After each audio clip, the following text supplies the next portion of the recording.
Eric Cantor knows that very, very well. He's the former House Majority Leader. His district, we should point out, Virginia's 7th Congressional District, you might recall that he lost to Dave Bratt, I think in 2014. Dave Bratt lost yesterday. So a tumultuous district. And sir, very good to have you. You know, it's interesting. The area, Neil, that I represented had been in the Republican column for 38 years. Yeah. So it was a pretty remarkable outcome in the election last night. You know, I think what happened in suburban Richmond is what happens in suburban areas across the country. We saw it happen in Dallas County. We saw it happen in Harris County around Houston. We saw it happen around Charleston, South Carolina. You've got suburban areas, not just in the north now, but in the Sun Belt and the Southeast that are responding on cultural issues to say, you know what, I don't think that the Republican Party is reflecting what I want. And what they said, and it's according to the exit polls, is they wanted to see more discussion of the issues like health care, like education. Were you just surprised how big health care ended up being? I am, but I do know that if you look at what happened in my state of Virginia last year in the gubernatorial election, we as Republicans got blown out there too. And the most important issue on the minds of Virginia voters a year ago was health care. So I think we had a little bit of a harbinger of that in the suburban areas of our state. And it's, I think, a pattern you can see that replicated itself across the country last night. Well, you know, you're also, I'm not saying that Texas of all states is suddenly purple, but it's certainly not as red. Ted Cruz getting reelected there, but by the thinnest of margins. And I'm wondering whether there is a new dynamic that Republicans have to pay attention to.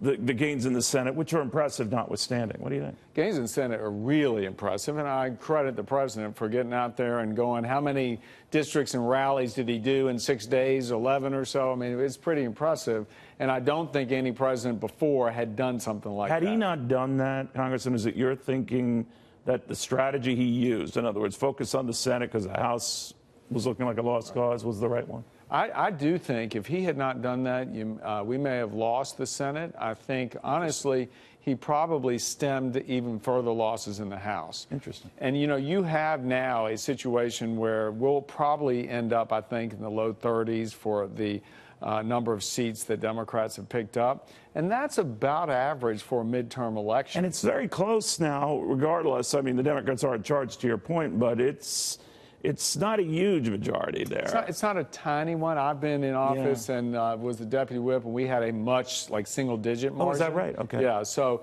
to have a double-digit margin, whether it's, 15, 18, it's not huge, but you can work with that. So what happens now in the next couple of years? Republicans say that Democrats, all they're going to do is launch investigations and subpoena documents from the president, tax returns.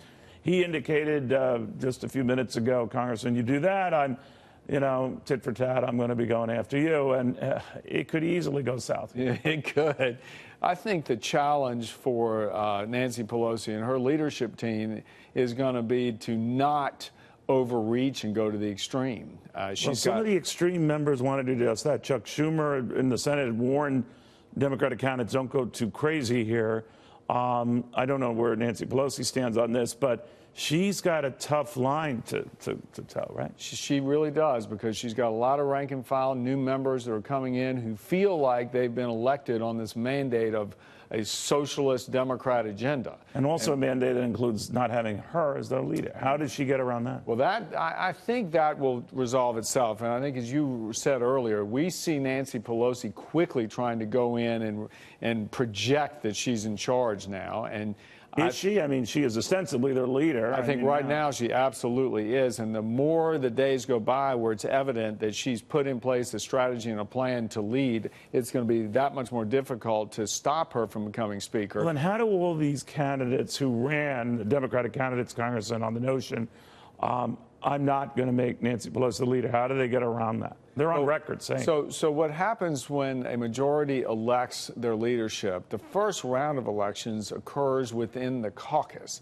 So she'll first stand for a nomination, if you will, in the caucus. When they elect their majority leader, majority whip, they will also elect a speaker designate. And that's what she'll be able to do, because that's a majority vote. And so all the people that said out on the campaign trail on her side they wouldn't vote for her, they could be true to their word and vote against her in that caucus. And then when opening day comes in Congress and the new members and new Congress are assembled on the floor of the House, they will stand with their conference or their caucus to elect their leader. Let me ask you a little bit about something the president said about Republicans. He talked about all those he helped elect, but he also attacked the Republican House candidates who didn't want his help, saying that they should have embraced him. He referred to Mia Love in Utah, who lost her reelection battle, saying that I wasn't feeling the love. Well, listen, I think the president's, obviously he has a way of telling the story of what he believes happened. I'm not as familiar with the details of Mia Love's race, but I will say. But he said the same in the New Jersey, senatorial candidate, where President Trump said, well, he's not very popular in New Jersey. It would not have helped him. But what did you think? I think you got to look at his actions, not just the words after the election. I mean, his actions were he didn't go into these suburban seats to help Republicans either. And I think there was a notion among those in the White House when they looked at some of the polling in those suburban districts that those suburban districts were not necessarily going to react in a positive way to all the rhetoric surrounding immigration, law enforcement, and the rest. I mean, again, I believe the suburban voter wants a suburban agenda from the Republican Party.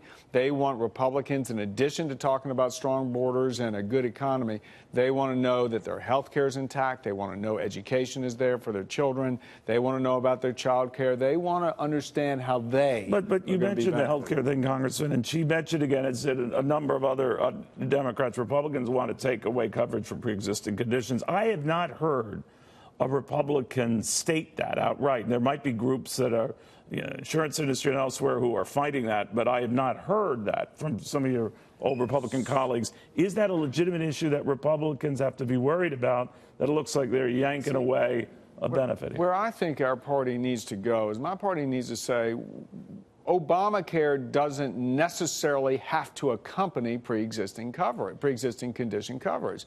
That's where we were unable, I believe, the party and its candidates were unable to go project the argument. You don't have to have Obamacare if you want pre-existing condition coverage. You can go about pre-existing condition coverage in another way.